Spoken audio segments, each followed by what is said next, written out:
क्योंकि आप risk management नहीं करते और आप अपना कैलकुलेटेड रिस्क सेट नहीं करते कि भाई इतने रिस्क पे मुझे एग्जिट करना है, ठीक है ना। तो यहाँ पे रिस्क मैनेजमेंट के बारे में मैं आज आपको समझाता हूँ। सबसे पहले आपको टूल का मैं बताता हूँ। जैसे ही यहाँ पे आप देखेंगे ना, यहाँ पे सारी हमारी टूल बार आ रही है। यहाँ पे 3 4 5 6 7 नंबर पे आप देखेंगे ना, तो यहाँ पे आपको लॉन्ग पोजीशन और शॉर्ट पोजीशन का टूल दिखाई देगा, ठीक है ना। इसे हम रिस्क मैनेजमेंट के लिए यूज़ करते हैं। लॉन्ग पोजीशन आप जब लेते हैं जब आप कहते हैं कि मार्केट यहाँ से ऊपर जाएगी, और शॉर्ट पोजीशन आप जब लेते हैं जब आप कहते हैं मार्केट यहाँ से नीचे जाएगी, ठीक है। हम दोनों सिचुएशन में रिस्क को मैनेज कर सकते हैं। तो यहाँ पे फॉर एग्जांपल हमने लॉन्ग पोजीशन का टूल लिया और यहाँ पे मैंने ऐसे यहाँ पे प्लेस कर दिया। तो यहाँ पे आप देख रहे हैं यहाँ पे आपके पास रेशो 1 आ रहा है। तो इस मीन के यहाँ पे जो मेरा सेट हुआ है रिस्क मैनेजमेंट का टूल, ये रिस्क टू रिवॉर्ड रेशो 1 को फॉलो कर रहा है। रिस्क टू रिवॉर्ड रेशो 1 का मतलब ये होता है कि आपने अगर एक ट्रेड ली, ठीक है ना, फॉर एग्जांपल आपने $100 की ट्रेड ली। अब आपका ये जो stop loss risk to reward $100 के अकॉर्डिंग जब आप इसे लेंगे, तो ये जब 1 risk to reward ratio follow करेगा, तो यहाँ पे क्या होगा, जब आपका लॉस होगा यहाँ पे, ठीक है ना, तो वो होगा $5 का, यानी आप $95 पे मार्केट से एग्जिट कर जाएंगे। और जब आपको प्रॉफिट होगा तो $105 का होगा, जिसमें से $100 आपके ओरिजिनल वैल्यू होगी, आपके जो डॉलर्स हैं उनकी, और $5 आपको प्रॉफिट होगा। 1 रिस्क टू रिवॉर्ड रेशो का मतलब ये है कि जितना आपको लॉस होगा उतना ही आपको प्रॉफिट होगा, ठीक है। रिस्क टू रिवॉर्ड रेशो 1 कहते हैं इसे। फिर उसके बाद यहाँ पे जैसे रिस्क टू रिवॉर्ड रेशो 2 मैंने यहाँ पे सेट कर दिया कि भाई मुझे रिस्क टू रिवॉर्ड 2 के हिसाब से अपनी ट्रेड्स के टारगेट को सेट करना है। तो अब यहाँ पे जो रिस्क टू रिवॉर्ड 2 मैंने सेट किया है, इसका मतलब क्या है कि जितना मेरा लॉस है, ठीक है, जितने मेरे लॉस की जो भी वैल्यू बनेगी उसके डबल का मेरा प्रॉफिट होगा, ठीक है, लॉस की जो वैल्यू होगी, ठीक है ना। यानी स्टॉप लॉस अगर आपका हिट होता है $100 पे, आपका स्टॉप लॉस हिट हो गया फॉर एग्जांपल $95 पे, आप मार्केट से एग्जिट कर गए, $5 आपका लॉस हुआ। लेकिन अगर यही ट्रेड के अंदर आपका रिस्क टू रिवॉर्ड 2 रेशो आपने फॉलो किया और आपका टारगेट हिट होता है, ठीक है, टारगेट हिट होना इंपॉर्टेंट है। अगर आपका टारगेट हिट होता है और रिस्क टू रिवॉर्ड 2 रेशो आपका पूरा होता है, तो यहाँ पे जो आपको प्रॉफिट होगा वो होगा $10 का, ठीक है। इस तरीके से रिस्क टू रिवॉर्ड रेशो को हम यहाँ पे फॉलो करते हैं। रिस्क मैनेजमेंट का इस तरीके से आपने फॉलो करना है। यहाँ पे आप देखेंगे मैंने आपको टूल बता दिया रिस्क टू रिवॉर्ड के हिसाब से, ठीक है।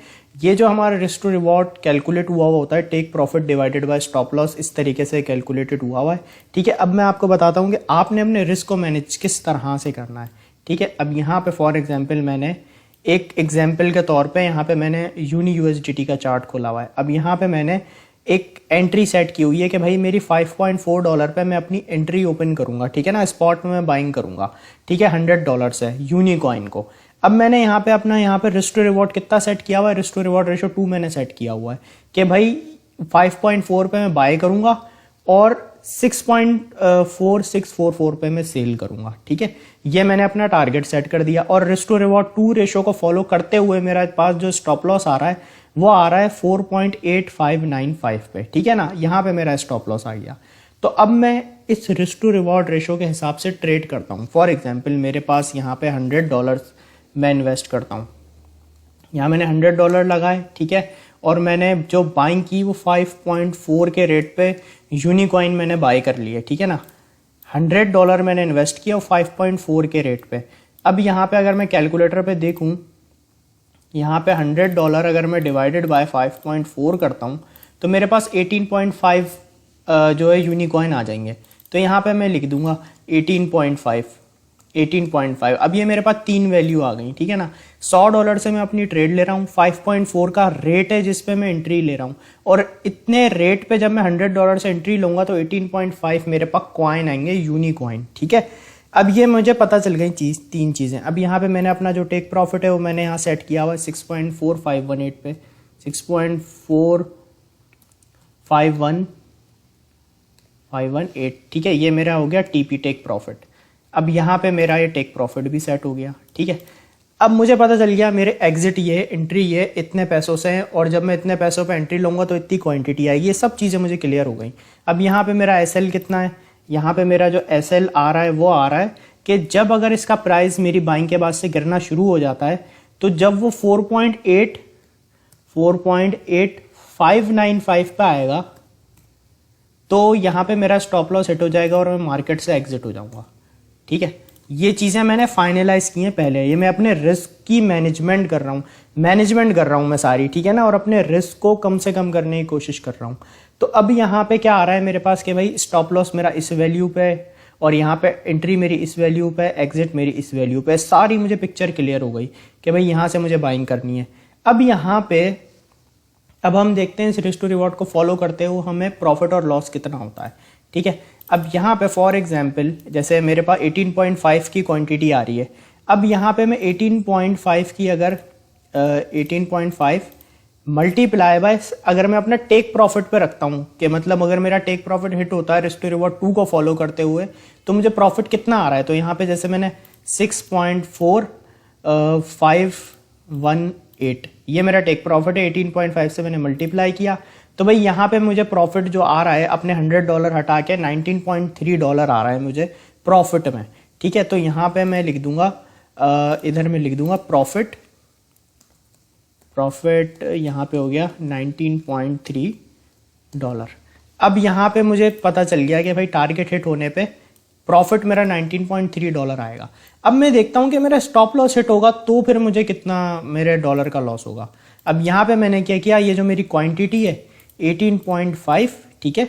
अब यहाँ पे मैंने इसको मल्टीप्लाई कर दिया 4.8595 से, ठीक है, मल्टीप्लाई बाय 4.8595। अब यहाँ पे आप देखें जो मुझे लॉस हो रहा है वो 89.9 मेरे डॉलर बच रहे हैं, ठीक है। यानी इसे अगर हम $100 में से माइनस कर दें, 100 माइनस 89.9, तो मुझे $10.1 का लॉस हो रहा है। तो यहाँ पे मैं लिख दूंगा लॉस $10.1, ठीक है।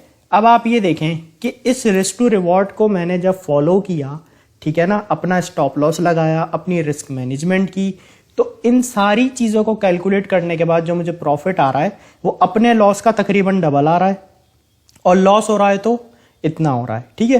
तो ये इस तरीके से आपने जो है ना रिस्क मैनेजमेंट करनी होती है अपनी ट्रेडिंग के अंदर, कि आपने अपने लॉस को कम करना है, प्रॉफिट को ज़्यादा रखना है, ठीक है। तो इस तरीके से आपने रिस्क टू रिवॉर्ड को फॉलो करना है। अब यहाँ पे एक चीज़ समटाइम ऐसी भी होती है कि आपका टारगेट फौरी अचीव हो जाता है, ठीक है ना। अब आप कहते हैं यार काश मुझसे और भी मैं अपना प्रॉफिट मैक्सिमाइज करता, क्योंकि आपका टारगेट हिट हुआ उसके बाद प्राइस कॉइन की प्राइस और आगे चली गई। तो उसका बेहतरीन सोल्यूशन ये है कि जैसे आपका यहाँ पे टेक प्रॉफिट यहाँ अचीव हो गया 6.451 पे, ठीक है। अब आपके कॉइन का प्राइस यहाँ चला गया 7.2 पे, ठीक है। तो आपने क्या करना है, आपने अपना टारगेट मूव कर दिया ऐसे 7.25 पे मूव कर दिया, ठीक है। अब आपने यहाँ क्या किया कि आपने अपने स्टॉप लॉस को कर दिया आगे प्रॉफिट में मूव, ठीक है ना। पहले आपकी यहां एंट्री थी, अब आपने स्टॉप लॉस अपना यहां सेट कर दिया। अब जो आपका स्टॉप लॉस है वो भी प्रॉफिट में आ गया। अब आप मार्केट से जो एग्जिट होंगे ना, अगर प्राइस आपके कॉइन का प्राइस आगे जाता है, ज्यादा आगे नहीं जा पाता, वहीं से रिवर्स हो जाता है, तो आप जब भी अपने प्रॉफिट में ही एग्जिट होंगे। इस तरह से आपने मैनेज करना होता है अपने रिस्क को। तो ये नहीं होता कि आपने ट्रेड ले ली और बस आपने छोड़ दी, आपने अपने रिस्क को मैनेज करना होता है इस तरह से। बार बार उसकी सेटिंग चेंज करनी पड़ती है कि भाई टारगेट 1 के करीब आ गया तो मैं मार्केट से एग्जिट ले लेता हूं। इस तरह से आपने चीज़ों को मैनेज करना होता है। इस तरह से रिस्क टू रिवॉर्ड आपने अपना कैलकुलेट करना होता है ट्रेड लेने से पहले, फिर उसके बाद आप ट्रेड में एंट्री लेंगे। तो आई होप आपको हमारा आज का लेक्चर रिस्क मैनेजमेंट अच्छे से क्लियर होगा। Thank you so much.